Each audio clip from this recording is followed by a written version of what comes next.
यहाँ दाउदले म अनभिज्ञ थिएँ, म जानिनँ भनेर परमेश्वरले त्यहाँनिर चाहिँ अनुमति दिनुभएको थियो। राजाले प्रिन्सिपल परमेश्वरको वचनको व्यवस्था खोजी गर्नु पर्थ्यो।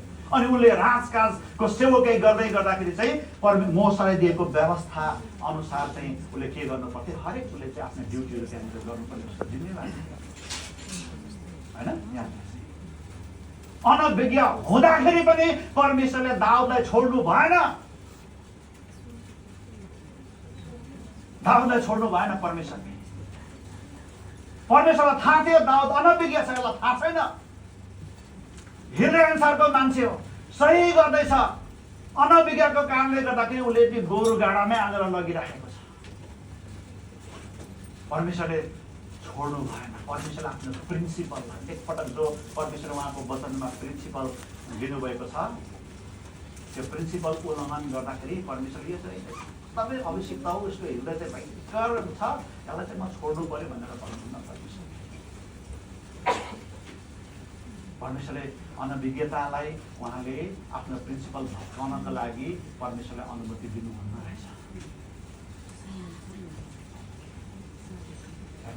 प्रिन्सिपल परमेश्वरको वचनको ढाँचाहरू तपाईँहरूको लागि महत्त्वपूर्ण। हामी त्यति अभिषिक्त हुँदैनौँ कि परमेश्वर हामीले प्रिन्सिपल भत्कायौँ भने परमेश्वर तपाईँलाई अनुमति दिन्छ।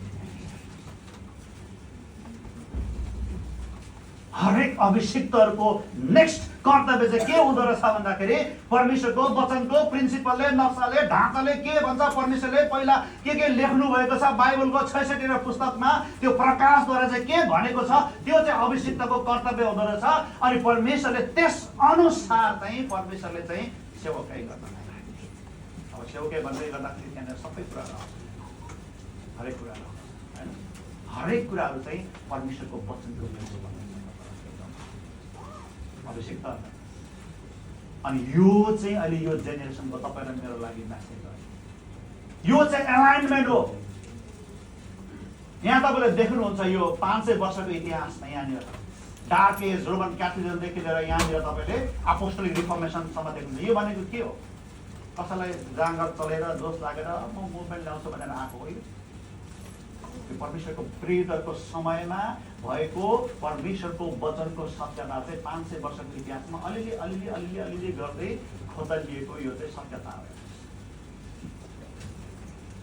सत्यता हो जुन परमेश्वरको वचनमा प्रेरितहरूको जमानामा एकपटक थियो। परमेश्वरले रेस्टोर गर्नुभयो अनि त्यो रेस्टोरेसनले रिफर्मेसन ल्यायो।